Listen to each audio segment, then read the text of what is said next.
Good morning, students. It's Akash sir. We have in the previous classes I have told you the major domains of the Earth, the question number one, and now we are moving to the question number two. Tick the correct answer. So the question number one started from the mountain range that separates Europe from Asia. वो mountain range यानी जो वैसी पर्वत या वो पहाड़ी जो Europe को एशिया से अलग करती है वो आपको बतानी है कौन सी है। यानी मेन चीज़ है आपको जो यूरोप को और एशिया यूरोप से एशिया को अलग करती है उस माउंटेन रेंज का नाम बताना है आपको। ठीक है, ऑप्शंस आपके लिए इस तरह से हैं। तो पहला ऑप्शन है द एंडीज माउंटेन। तो आपको बताना है कि एंडीज रेंज है वो, या फिर द हिमालय है, या फिर द यूराल पर्वत है। ठीक है, अब यहाँ पे क्वेश्चन ध्यान से सुनिएगा। यूरोप को एशिया से अलग करती है, ठीक है, तो आपको ये पहले नोट करने हैं और फिर एक साथ आंसर देने हैं। यानी कि the mountain range that separate from Europe from Asia. Question number B, the continent of North America is link to the South America. ठीक है, जो नॉर्थ अमेरिका दे कह रहा है the continent of North America is linked to South America. बताओ जो North America जो कॉन्टिनेंट है, मैंने बताया था अर्थ जो है ये वाली साउथ अमेरिका है, ये वाला पार्ट, और ये नॉर्थ अमेरिका है। अब ये दोनों एक जगह से जुड़ते हैं। ठीक है, ये दोनों एक जगह से जुड़ते हैं, that is north America and the lower part is south America. तो जो एक जगह से जुड़ते हैं ये जो North America and south America, वो किस से जुड़ते हैं? एन इस्थमस है, या स्ट्रेट है, या फिर एक कैनाल या एक नहर है, ये आपको बताना है। सी में आपका है the major constituent of the atmosphere by the percentage. सबसे ज़्यादा मेजर कॉन्स्टिट्यूएंट में कौन सी गैसेस है आपको बतानी है। सबसे ज़्यादा जो है अधिक मात्रा में एटमॉस्फेयर में कौन सी गैस है, तो मैंने बताया था, सबको पता है आपको। खैर इसके बारे में तो आपने फिगर भी बना के दिया है, I hope.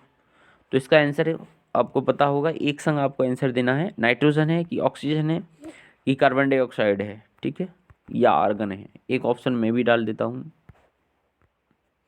Move to the next question, question number D.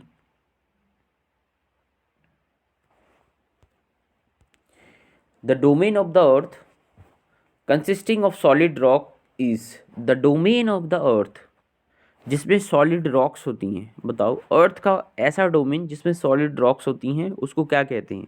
जैसे ये अर्थ है, पृथ्वी है, तो ये जो अपर पार्ट है इसी में तो सॉलिड रॉक्स होती हैं भाई, ये वाला जो अपर पार्ट है। और क्या तुम अर्थ के अंदर जाके घुस थोड़ी ना रहे हो। ठीक है, जिसमें सॉलिड रॉक्स होती हैं, या फिर समुद्र में जा रहे हो, समुद्र में तो अंदर, समुद्र में तो वाटर होता है ना, तो सॉलिड रॉक्स तो होंगी नहीं, या फिर अंदर तो जाओगे नहीं। तो सॉलिड रॉक्स जो होती हैं वो कहाँ पे होती हैं, तो ऑप्शन आपके लिए ये हैं द एटमोसफेयर, द हाइड्रोस्फेयर और द लिथोस्फेयर। अब आई होप आपने आंसर दिया होगा। एटमोसफेयर तो भाई हो ही नहीं सकता, जो इंसान थोड़ा सा पढ़ा लिखा है वो भी बता देगा, आप अगर आपने चैप्टर ठीक से पढ़ा है। एटमोसफेयर में जो है गैसेस होती हैं। हाइड्रोस्फेयर में मैंने बताया था, hydro means water, hydro means water, hydro मतलब पानी। ठीक है, हाइड्रो मतलब होता है पानी। हाइड्रो मीन्स पानी कैसे होता है, जब हाइड्रोजन गैस जो होती है उसके दो एटम लेते हैं।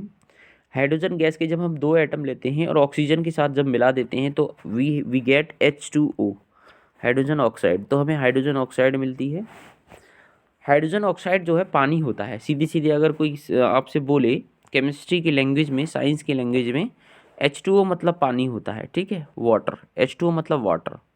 हाइड्रोजन जो होता है उसका जो एटॉमिक वेट होता है वो होता है 1.09 समथिंग। ओके, तो हम इसको लगभग लगभग एटॉमिक वेट यानी इसका परमाणु भार जो है एक मान लेते हैं। ठीक है, हाइड्रोजन का। और हाइड्रोजन के हमने कितने एटम लिए हैं, दो एटम। तो दो एटम का परमाणु भार कितना हुआ, एटॉमिक मास कितना हुआ, दो। तो इसका रेशियो दो आ गया, हाइड्रोजन का दो निकल के आ गया।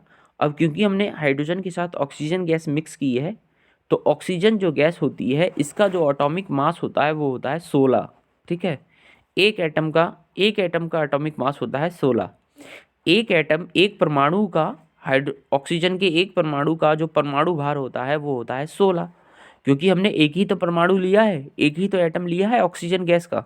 तो ऑक्सीजन गैस का एक एटम लिया है तो ये हो गया 16। तो हाइड्रोजन गैस और ऑक्सीजन गैस दोनों का जो रेशियो हो गया, अनुपात हो गया, वो हो गया 2:16, 2:16। जब हम इसे काटते हैं 2 से, 2 1 जा 2 एंड 2 8 जा 16, देन वी गेट 1:8, 1:8। यानी आप अगर हाइड्रोजन गैस और ऑक्सीजन गैस को 1:8 में मिला दें, 1:8 में अगर आप मिला दें, तो you will get the water, आपको पानी मिल जाएगा। ठीक है, उस कंडीशन में आप पानी बना लोगे।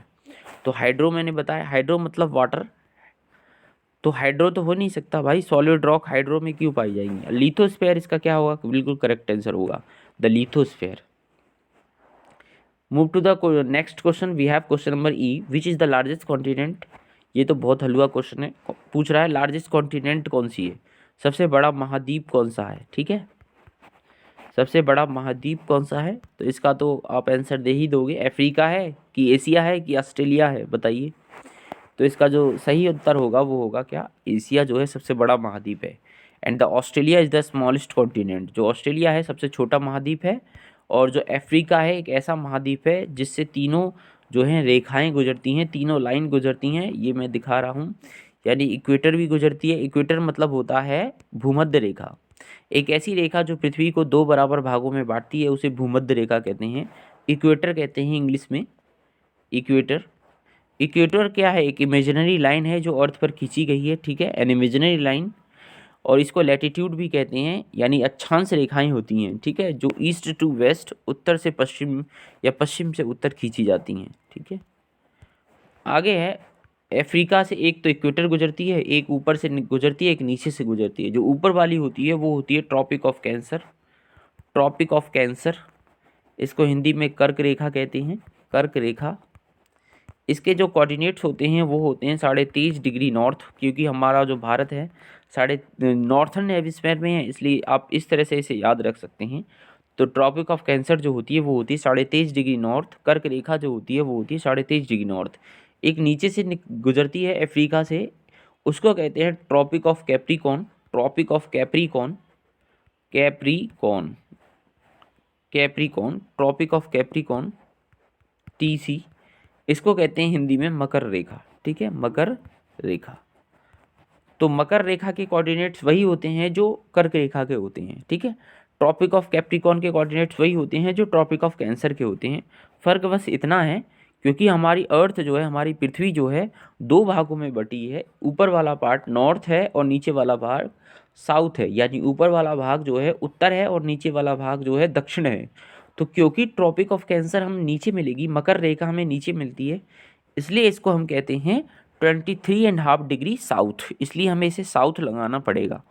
अगर आप साउथ नहीं लगाओगे तो आपका क्वेश्चन गलत हो जाएगा। ठीक है, सो द क्वेश्चन आपने कर लिए होगे। ऑप्शन इस प्रकार हैं, पहले का थर्ड, बी का फर्स्ट, सी का फर्स्ट, डी का थर्ड, ई का सेकेंड। नेक्स्ट चलते हैं बच्चों, fill in the blanks.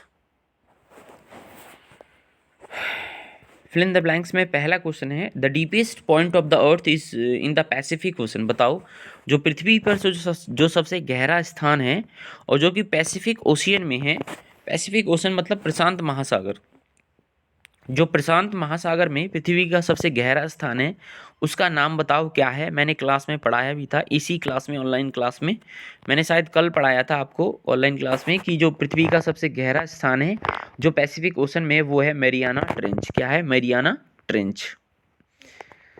Second है आपका question, the dash ocean is named after the country. एक ऐसा सागर जो किसी कंट्री के नाम से आता है। ठीक है, एक ऐसा सागर जो किसी कंट्री के नाम से आता है, तो इसका होगा आपका इंडियन ओशन। ठीक है, ठीक है, इंडियन ओशन मतलब हिंद महासागर। केवल एक ऐसा ही ओशन है जो किसी कंट्री के नाम से स्टार्ट हो रहा है, इंडियन ओशन, हिंद महासागर। The dash is narrow contact zone of land water and air supports life. बताओ एक ऐसी नैरो जोन जो कॉन्टैक्ट होती है लैंड से भी, वाटर से भी, एयर से भी, और जो लाइफ को जो है सपोर्ट भी करती है। ठीक है, और जो लाइफ को क्या करती है, सपोर्ट भी करती है। बताओ, तो भाई बायोस्फेयर है। क्या है इसका आंसर, बायोस्फेयर, बायोस्फेयर। ठीक है, क्योंकि बायोस्फेयर में जो है जीवन है, संभव है ना। जितने भी प्राणी होते हैं वो बायोस्फेयर में रहते हैं, क्योंकि वहाँ पे ज़मीन भी है, वाटर भी है, और सांस लेने के लिए हवा भी है। The continents of Europe and Asia together are known as, Europe और एशिया की जो कॉन्टिनेंट्स हैं टुगेदर किस नाम से जानी जाती हैं? यूरेशिया के नाम से जानती हैं, ठीक है। जो यूरोप और एशिया जो महाद्वीप हैं दोनों मिला के यूरेशिया बनता है, ठीक है। बाकी तो एक नीचे एक हल्का सा क्वेश्चन है, the highest mountain peak on the earth, पृथ्वी पर जो सबसे ऊंची चोटी है उसका नाम बताइए। तो सबको पता है यार, ये तो माउंट एवरेस्ट है, 8,848 मीटर इसकी ऊंचाई है, जो कि नेपाल में पड़ता है, ठीक है। Thank you very much students, बच्चों इतना आप कर लीजिएगा, कल मैं मिलूंगा आपसे, थैंक यू।